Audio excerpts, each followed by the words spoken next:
രാവിലെ തന്നെ നല്ല മഴയായിരുന്നു കേട്ടോ. ഇന്ന് നമുക്ക് ചോറിന് എന്ത് ഉപ്പേരി ഉണ്ടാക്കുമെന്ന് വെച്ച് തൊടിയിൽ തെണ്ടി നടക്കാൻ വയ്യ. മഴ അത്ര ശക്തിയായിരുന്നു. നമ്മൾ ഒരൊറ്റ കയ്പക്ക ഉണ്ടായിരുന്നു നമ്മുടെ കയ്യിൽ. ആ ഒരു കയ്പക്ക എടുത്ത് പൊരിക്കാമെന്ന് വിചാരിച്ചു. അതിന് ഞാനിതുപോലെ നീളത്തിൽ കുരു കളയാതെ അരിഞ്ഞെടുക്കുകയാണ് ചെയ്തത് കേട്ടോ. വളരെ കട്ടി കുറഞ്ഞാണ് അരിഞ്ഞിട്ടുള്ളത്. അതിന് ശേഷം നമ്മൾ കുറച്ച് ഉപ്പ് ചേർത്ത് കൊടുക്കുന്നുണ്ട്.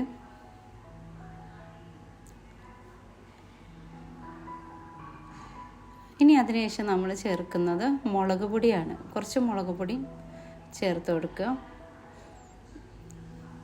അതിനുശേഷം നമുക്കിത് നന്നായി ഒന്ന് എല്ലായിടത്തും എത്താൻ വേണ്ടിയിട്ട് കൈകൊണ്ട് ഇതുപോലെ ഒന്ന് മിക്സാക്കി കൊടുക്കാം. പിന്നെ ഇത് ഫ്രൈ പാൻ വെച്ചിട്ട് അതിൽ കുറച്ച് വെളിച്ചെണ്ണ ഒഴിച്ച് അതിൽ പരത്തി നമ്മൾ മീനൊക്കെ പൊരിച്ചെടുക്കുന്ന പോലെ പൊരിച്ചെടുക്കുകയാണ് ചെയ്യുന്നത് കേട്ടോ.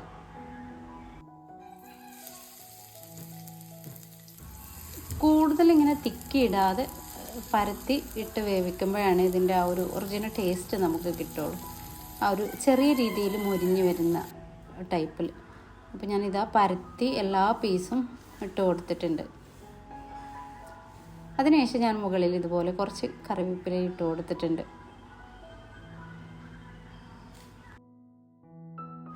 ഇങ്ങനെ പൊരിച്ചെടുക്കാൻ നമുക്ക് കൂടുതൽ എണ്ണയും കാര്യങ്ങളൊന്നും വേണ്ട. കുറച്ച് എണ്ണ മതി. നല്ല രീതിയിൽ മൊരിയുന്നത് വരെ ഇതുപോലെ വെക്കുക. പിന്നെ നമുക്ക് മറിച്ച് ഇട്ട് കൊടുക്കുക. അപ്പോൾ ഏകദേശമൊക്കെ മൊരിഞ്ഞു വന്നിട്ടുണ്ട്. ഇപ്പോൾ ഇതാ ഈ ഒരു രീതിയിലാണ് നമ്മൾ ചോറ് കഴിക്കുമ്പോൾ നല്ല ടേസ്റ്റി ആയിട്ട് തന്നെ നമുക്ക് കൂട്ടി കഴിക്കാം. അപ്പോൾ ഇതൊന്ന് പരീക്ഷിച്ച് നോക്കുന്നുണ്ട് കേട്ടോ.